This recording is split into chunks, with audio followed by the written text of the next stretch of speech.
to support her, but days later I got on the plane, you know, and I left her behind, and she had to watch that on TV.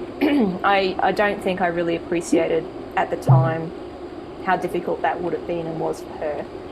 And then you go forward to Beijing when I got injured.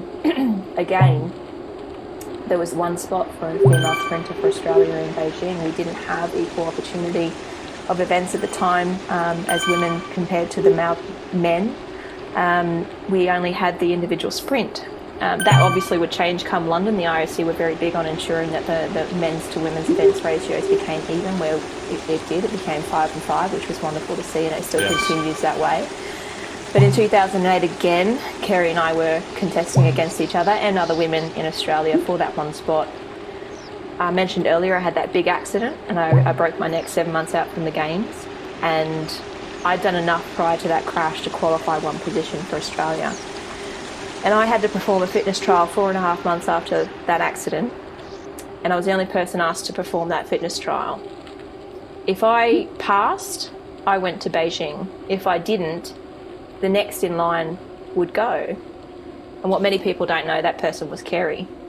And so for me to work as hard as I did to ensure my dream becoming a reality, basically I was a factor stopping my sister achieving hers. And that's the emotional baggage sometimes that comes with that. I'm lucky that I'm the baby of the family because I have been competing against them all my life. I'm also lucky that Kerry was very much, and still is to this day, a very protective big sister. And I'm lucky that, you know, she was able to go through that and still have love for me. Good on her. Yeah. Bless her.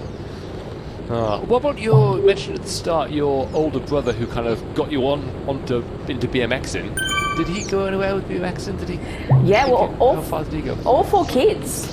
We were all national champions in BMX in our age disciplines. Wow.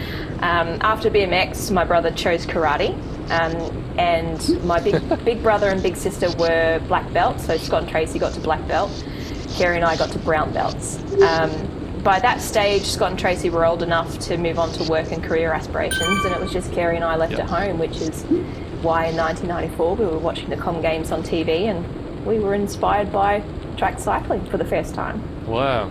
So if your older brother chose karate before BMX, you could have been a karate Olympian. I know. Or something else instead. You could be you'd been fighting your sister and all that.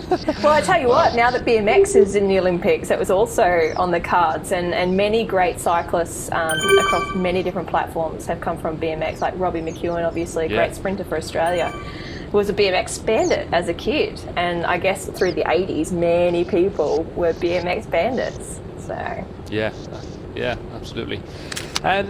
Olympics, World Cups, you've got kind of that natural, I guess, hierarchy with Olympics at the peak.